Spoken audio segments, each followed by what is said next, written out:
1절로 6절입니다. 우리 한 절씩 교독하시겠습니다. 우리가 구조된 후에 안즉 그 성은 멜리데라 하더라. 비가 오고 날이 차매 원주민들이 우리에게 특별한 동정을 하여 불을 피워 우리를 다 영접하더라. 바울이 나무 한 묶음을 거두어 불에 넣으니 뜨거움으로 말미암아 독사가 나와 그 손을 물고 있는지라.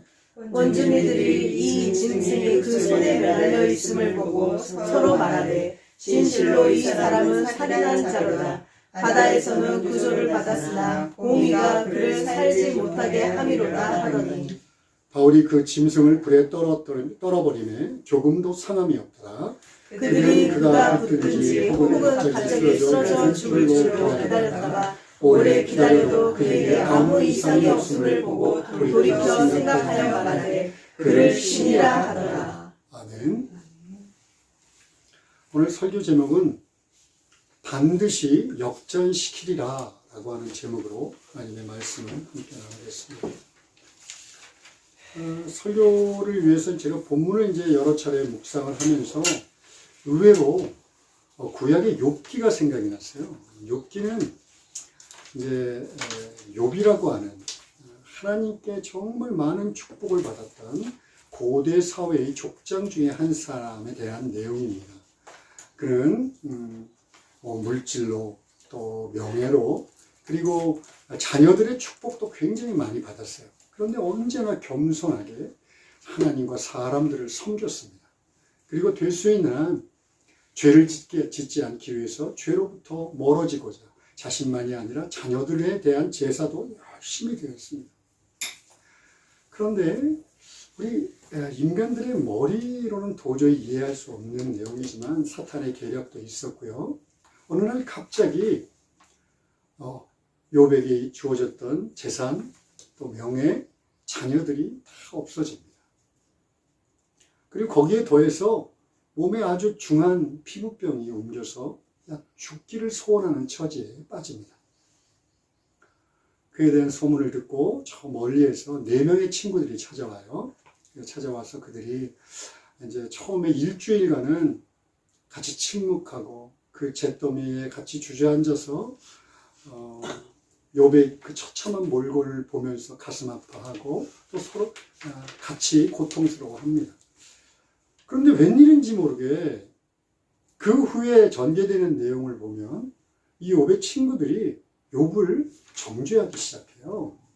무슨 얘기냐면 야 네가 이렇게 고통을 받는 건 네가 하나님께 죄를 지었기 때문에 그래. 그러면서 아주 날카로운 비판을 해대고 정죄를 해댑니다.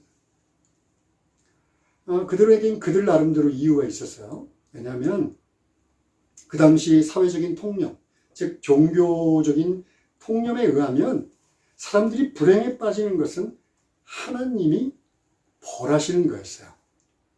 그런데 욥이 그렇게 하나님의 축복을 받다가 갑자기 그렇게 처참한 상태로 떨어지니까 야 이건 틀림없이 하나님께 벌 받은 거야. 그러니까 빨리 어떻게 해야 돼요? 죄를 회개하고 하나님께 용서를 받아야지만이 그 악한 환경에서 건짐을 받을 거라고 생각하는 권면의 마음이 있었던 거예요. 그래서 얘기를 했는데 욥이 그거를 받아들이지 않습니다. 그리고 뭐라 그러냐면 나는 죄진 게 없어. 그리고 오히려 하나님을 원망하는 듯한 말을 해요. 그러니까 열이 받은 거예요. 그래서 더 잔인하고 잔혹한 말로 욥을 정죄합니다. 바로 이 부분에서 오늘 저는 본문에 원주민들의 모습이 겹쳐 보인 겁니다. 자, 2절을 한번 볼까요? 원주민들은 굉장히 선한 마음, 즉 보니까 특별한 동정심을 가지고 불을 피워서 그 추위에 떨고 있는 난파당한 바울 일행을 맞이합니다. 그런데 3절을 보니까 바울이 이제 봉사를 하려고 나무를 갖다가 불에 넣었는데 거기서 독사 한 마리가 툭 튀어나와요. 그래갖고 바울을 칵 물어버립니다. 그랬더니 4절에 바로 그들의 태도가 바뀌어버립니다. 어떻게 바뀌어요? 야, 얘가 난파당한 배에서는 어떻게든 살아났는지 모르지만 이건 틀림없이 살인자야. 그러니까 하나님께 지금 벌을 받고 있는 거야 라고 생각하는 거예요. 금방 그들의 마음이 바뀝니다. 그들의 마음이 바뀐 데는 이유가 있어요. 4절 후반절에 뭐라고 돼 있어요? 공의가 길을 죽인다 이런 얘기예요. 여기서는 공의라고 번역되어 있지만 원문상으로 보면 사실은 정의의 여신이에요. 정의의 여신. 정의의 여신이 지금 그를 어떻게든 난파당해서 죽을 처지에 되는 살아나왔지만 이놈이 살인자이기 때문에 정의의 여신이 그를 죽임으로 인해서 지금 공의를 바로잡고 있는 거야. 이렇게 생각했어요. 아마도 그 당시 그 원주민들 사회에서는 이 독사에 물려 죽는 것은 아마 하나님의 벌이라 생각했을 거예요. 그들이 믿고 있는 신의 벌을 받는 거다라 생각했을 겁니다. 그러니까 바울이 그렇게 살아났지만 다시 또 독사에게 물려서 죽는 것으로 인해서 자기들 사회가 유지되고 있는 것은 틀림없어라고 확신했던 거예요. 그러니까 제가 욥도 그렇고 욥의 친구들도 그렇고 이 원주민들도 그렇고 사람들을 정죄하고 비난하는 데는 타당한 이유가 있어요. 그죠? 자기 나름대로 타당한 이유가 있습니다. 여러분, 고통당하는 사람을 처음 보면 어떤 생각이 드십니까? 아유, 쌤통이다 그런 생각 드세요? 우리 장영욱 집사님 어떤 생각이 드세요? 고통당하는 사람들을 보면. 글쎄요. 그걸 못 봐가지고. 고통당하는 사람을 보면 누구나가 인간이라면 측은지심을 느낍니다. 여러분, 아주 악한 사람이라 할지라도 사이코패스가 아닌 이상, 미친 사람이 완전 정신병자가 아닌 이상 고통받고 있는, 특히 연약한 처지에 놓여 있는 사람을 보고 동정심을 갖지 않는 사람은 없어요. 그런데 얼마 지나지 않아서 그 동정심이 변하여 사람을 정죄하고 비판하고 날카로운 칼날처럼 그들을 도려내는 것을 우리는 쉽게 봅니다. 그리 어렵지 않아요. 그런데 여러분, 이건 이상한 일이 아닙니다.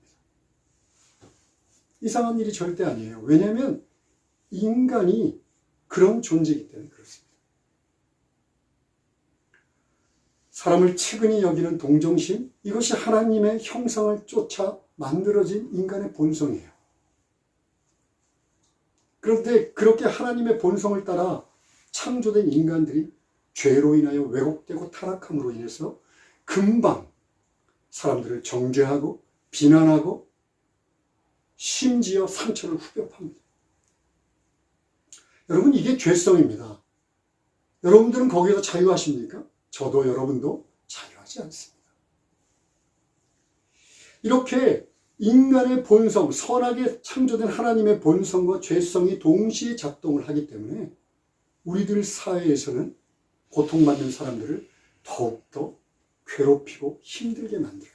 더군다나 주변에서 이유 없이 남들을 괴롭히는 사람이 있습니까? 다 자기 나름대로 이유가 있어요.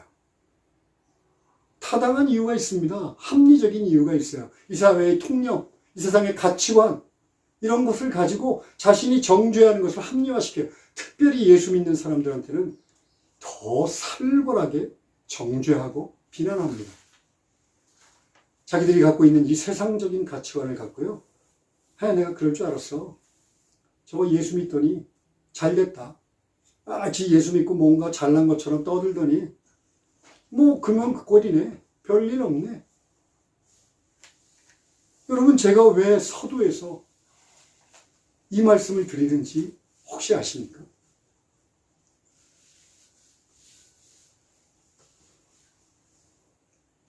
사람들의 이런 말 한마디, 행동 하나, 눈짓 하나로 전해지는 정죄와 비판이 사실은 고난을요, 2배나 더 무겁게 합니다.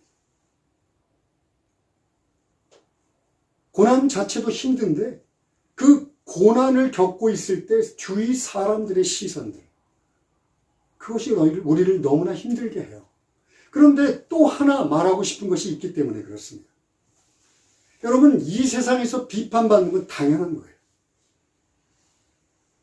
내가 고난을 겪고 있을 때 이 세상 사람들이 나를 위로해주는 척하면서 등 뒤에서는 하나님을 알지 못하는 자들이 내게 비난의 화살을 쏘는 것 당연합니다. 심지어는요, 예수 믿고 교회에 다니는 사람들마저도 하나님을 인격적으로 만나지 못하면 정죄하고 비난하고 앞에서는 손을 잡고 기도해 줄게. 어떡하니? 그래놓고 등 뒤에서는 그 사람이 하지도 않은 말마저도 부풀려서 그 사람을 비판하고 정죄해야 됩니다. 여러분 당연해요. 이게 죄의 본성이기 때문에 그렇습니다. 그리고는 또 합리화시킬 거예요. 심지어는 성경의 말씀을 인용해 가면서까지 고난 중에 있는 사람들, 죄 중에 헤매고 있는 사람들, 어려움을 겪고 있는 사람들에게 동정심을 보이지 않습니다. 이게 우리들의 현실이라는 것을 얘기하고 싶기 때문입니다. 그런데 이런 것은요, 중요하지 않습니다.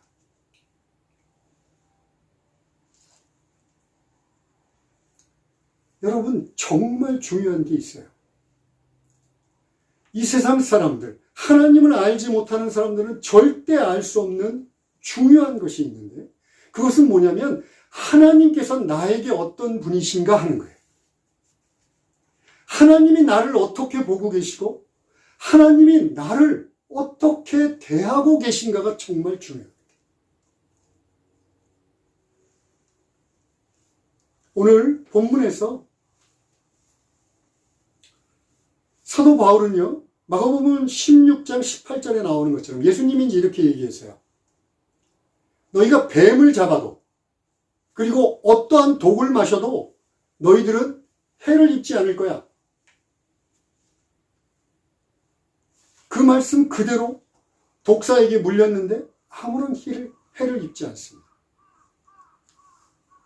바로 이것이 하나님이 바울에게 어떤 존재인가를 나타내는 거예요. 하나님이 바울을 지금 어떻게 취급하고 계시는가? 바로 하나님이 바울의 편이 되셨다는 증거입니다.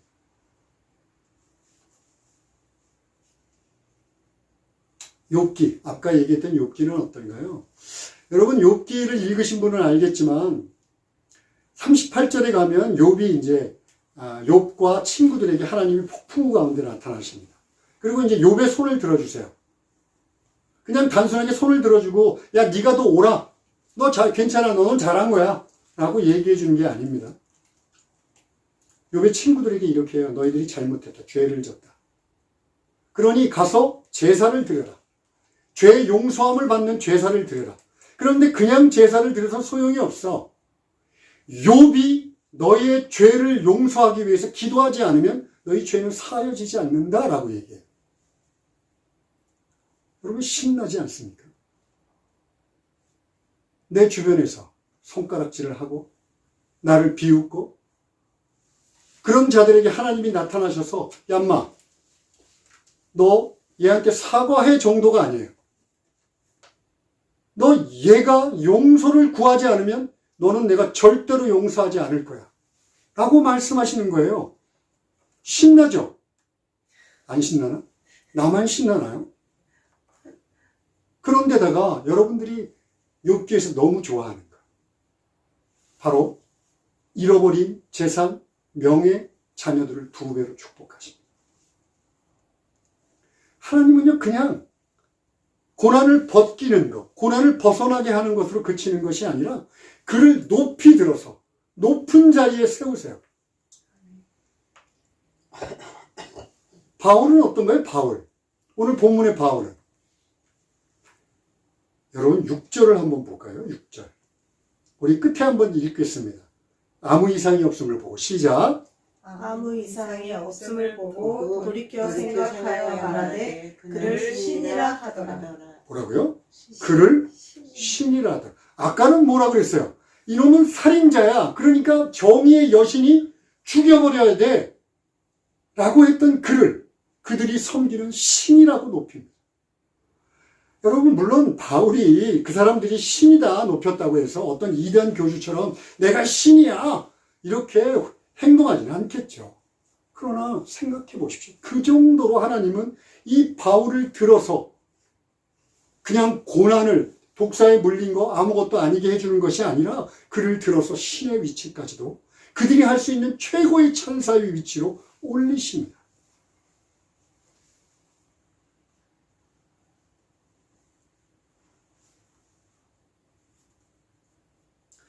그런데 제가 이제 이런 말씀을 드리면 예수 믿는 사람들도 고개를 갸우뚱해요. 아니면 밑에를 이렇게 내려다보면서 그냥 썩소를 짓습니다. 제가 살아보니까 그렇지 않던데요. 그런 일들은 그냥 성경에만 있는 거 아닙니까? 뭐 이런 뜻이겠죠, 그죠? 그러니까 마음이 전혀 와닿지 않습니다. 그래요. 오늘 봤던 바울, 또 욥, 아까 얘기했던 욥, 이런 특별한 경우일 수도 있습니다. 뭐 욥의 경우는 우리들이 인생에 겪을 수 있는 고난과는 비교되지 않는 고난을 겪었고, 그리고 또 그런 상황 속에서 주는 하나님의 은혜를 받았어요. 아, 우리하고는 좀 비교하기 어렵지 않나? 근데 사실은 그게 문제가 아닙니다. 정말 중요한 문제가 있어요. 여러분, 지금부터 귀를 기울이십시오. 여러분들이 정말 욥에게 누렸던, 욥에게 주셨던 축복, 또 바울이 겪었던 기적을 여러분들이 일상의 삶에서 경험하고 싶습니까? 그러면 귀를 기울이십시오. 욥에게 주어졌던 물질의 2배의 축복, 또 명예, 자녀들의 축복, 너무 좋습니다. 바울이 겪었던 기적, 야, 우리들의 로망 아닌가요? 신앙생활하면서 그런 거를 겪어보면 얼마나 좋겠어요. 그런데 성경은요, 그것이 중요하다 얘기하지 않습니다. 그 전에 반드시 있어야 되는 것이 있다라고 얘기해요. 그리고 난 다음에 주어지는 것은 하나님의 주권에 있다라고 얘기합니다.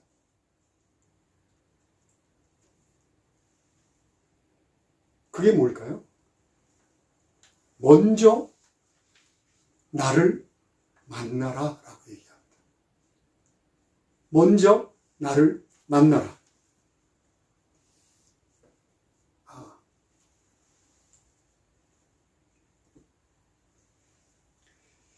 욥기를 보면요, 42장에 욥이 이렇게 고백을 합니다.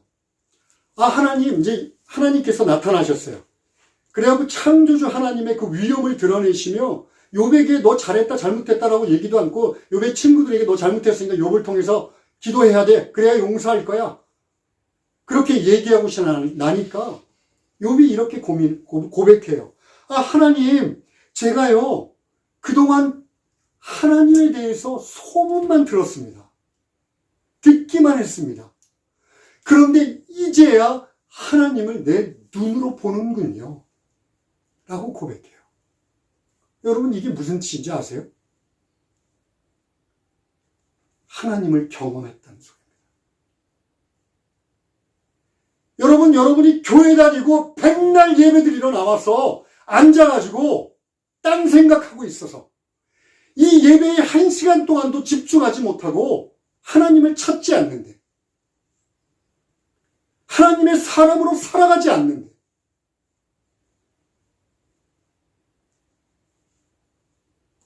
욥에게 주었던 2배의 축복은 호시입니까?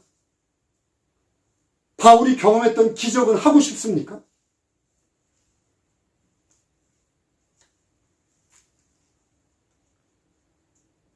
욥에게 주어졌던 2배의 축복도 사라지고 합니다.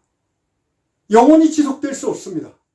바울에게 주어졌던 그 기적도 영원히 지속될 수 없어요. 바울이 영생불멸하는 존재, 이 땅에서 영원히 살아남습니까? 다시는 고통을 느끼지 않습니까? 아니요. 그에게, 욥에게도 바울에게도 저희들 예수 믿는 자들에게도 오직 하나만이 지금부터 영원까지 남습니다. 그게 뭐냐면 하나님의 자녀되었던 신분이에요. 여러분들 이런 얘기하면 여러분들한테는 아무런 영향력을 끼치지 않을지도 모르고 가볍게 여길지도 모르고 그냥 별것 아닌 것처럼 아, 또 목사 저기서 흥분해서 얘기하네. 그러고 넘어갈지도 모르지만 베드로전서 1장 16절에서 천사들이 알기를 원한 내용입니다. 천사들이 살펴보았다라는 내용입니다. 여기서 살펴보다는 그냥 단순히 살펴보다지만요, 사실은 여러분 뭔가를 주목하여 볼 때는 어떻게 봅니까? 가까이 가서 몸을 숙이고 야, 이게 뭐지? 하고 주목하여 보죠. 바로 그런 내용이에요. 천사들이 어떤 존재예요?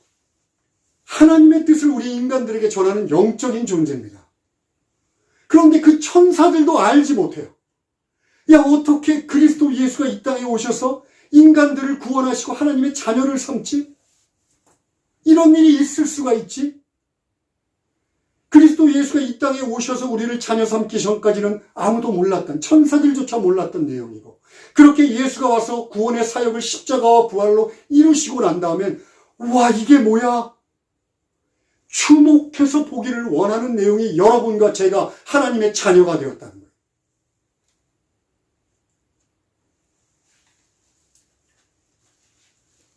여러분, 미운 오리 새끼 혹시 아시나요? 안데르센 동화. 미운 오리 새끼 알고 계신 분 모르시나요? 알지요. 다 아세요? 미운 오리 새끼는 이제 백조인데 사실은 오리 어미가 부화를 시켜요. 근데 태어날 때부터 몸집도 크고 오리하고는 좀 다르게 생겼어. 되게 못생겼다고 생각한 거예요. 오리들은. 그러니까 오리들이 왕따도 시키고 이지매도 시키고 괴롭힙니다. 엄마 오리가 조금에는 좀 품어주는데 나중에는 얘가 없었으면 좋겠다. 너무 문제가 많이 생기니까. 없었으면 좋겠다. 그러고 포기해버려요. 그리고 얘가 집을 나갑니다. 가서 이제 할머니의 따뜻한 그런 도움도 받고 여기저기서 살지만 개에게 물리기도 처하고 하여간 어쨌든 간에 죽을 고비를 넘겨요. 그리고 한 해가 지납니다. 그런데 호숫가에서 어느 날 봄이 되었는데 너무나 아름다운 백조무리들이 거기에 앉았어요. 그리고 그 백조무리를 보니까 너무나 동경해요. 백조무리가 슉 날아가니까 자기도 모르게 날개를 펴고 하늘을 날아올라요. 여태까지 자기가 날을 수 있다는 걸 단 한 번도 생각해보지 않았고 실제로 날고 있으면서도 자기가 백조라는 생각을 안 해요. 언제 압니까? 호수에 비친 자신의 모습을 보고 내가 백조구나 하고 깨달아요. 여러분, 이 미운 우리 새끼가 백조임을 아는 건 자기 얼굴을 볼 때지만 우리가 하나님의 자녀라는 이 놀라운 신분은요, 하나님을 만나지 않으면 불가능합니다. 깨닫고 누리며 살 수 있는 것은 하나님을 만나지 않으면 불가능한 일이에요.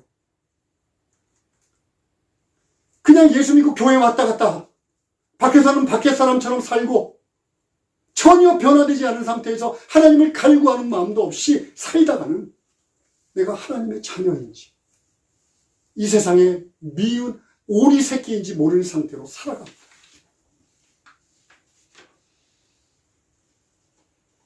사도 바울은요, 사도행전 9장에서 다메섹 도상에서 예수님을 만나요. 예수님이 빛으로 찾아오셔서 말을 타고 가다가 굴러 떨어져서 납작 엎드려서 눈이 다 멀어버립니다. 그렇게 하나님을 만난 경험, 그 경험을 사도행전 22장에서 우리가 다 봤죠? 그리고 26장에서 사람들 앞에서 변명을 할 때 자신의 구원에 대해서 다시 한번 얘기합니다. 사도행전에서 2번만 나왔어요. 그런데 그게 기록될 때까지는 그가 전도 여행을 27년에서 28년 사이를 다녔어요. 여러분, 무엇을 의미할까요? 그가 사도행전에 기록된 2번이지만 만나는 곳마다, 가는 곳마다 하나님을 만났던 그 뜨거운 경험, 그 뜨거운 마음들을 수백 번 아니 수천 번을 외쳤을 겁니다. 그런 경험이 있었기에 독사가 물려도 전혀 비웃듯이 놀라지도 않아요. 그냥 불에다 털어버립니다. 그런데 우리는 그 독사에게 물린 그 털어버리는 것만 가지고 그것만 바라고 있어서는 절대로 우리에게 주어지지 않습니다, 여러분.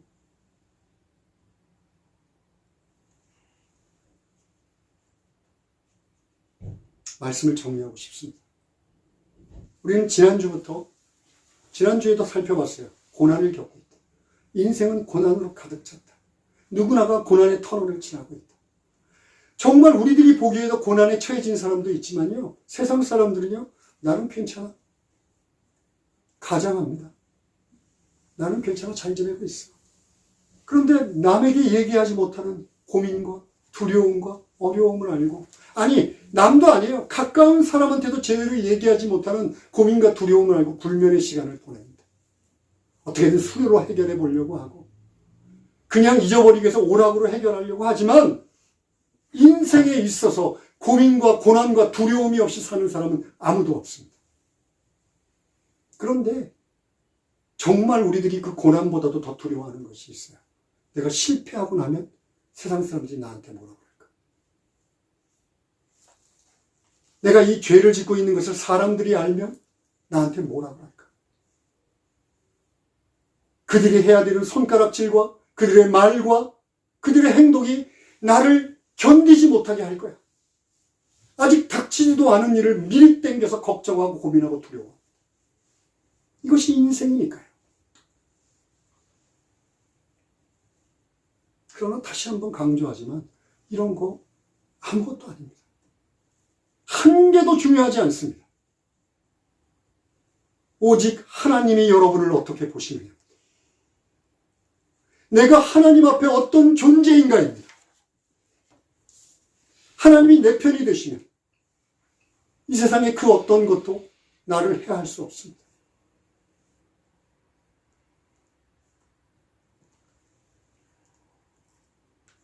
그런 의미에서 이 고난은요, 우리가 잠 못 이루는 그 밤을 보내는 이 고난은 하나님을 인격적으로 만날 수 있는 지름길인지도 몰라요. 우리가 날개를 펴고 하나님의 자녀로 훨훨 날아갈 수 있는 가장된 축복일지도 모릅니다. 그런데 이 고난 중에서도 하나님을 찾지 않는다. 이 어려움 속에서도 하나님을 더욱 찾지 않는다면 어떻게 역전의 드라마의 주인공이 되려 하십니까? 하나님은 우리에게 얘기합니다. 너희 그 고난을 반드시 역전시키겠다. 네가 나를 믿고 나를 내 편으로 삼는다면 나는 너를 완전히 바꿔버리겠다. 그런데 우리가 등을 돌리고 하나님으로부터 자꾸만 멀어지려고 한다면 하나님이 어떻게 일하시겠습니까? 성경에는요, 하나님께서는 자신을 존중히 여기는 사람을 존중히 여기겠다 약속하세요. 온 마음으로 나를 구하고 나를 찾으면 반드시 찾게 해주겠다라고 말씀하세요. 여러분, 신앙생활 너무 쉽게 하지 마십시오. 내 마음대로 살면서 하나님이 알아서 나를 만나주시겠지. 그래요, 구원은 그렇게 만나는 것. 그런데 능력을 경험하고 하나님의 놀라운 기적들을 경험하기 위해서는 하나님을 찾고 또 찾고 사모하고 또 하나님을 존중해야 합니다. 그럴 때 하나님이 여러분들을 만나주십니다. 만나면 끝이에요. 그걸로 끝입니다.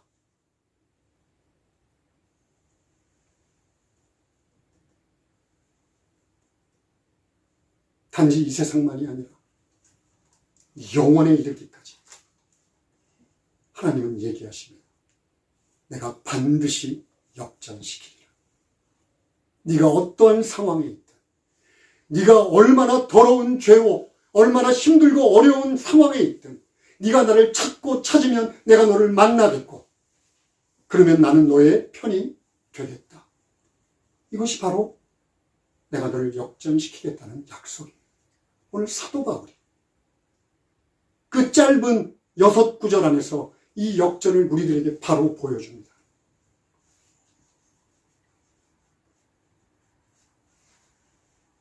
기도하시겠습니다. 하나님 아버지, 하나님은 불가능한 것이 없습니다. 전지전능하신 분입니다.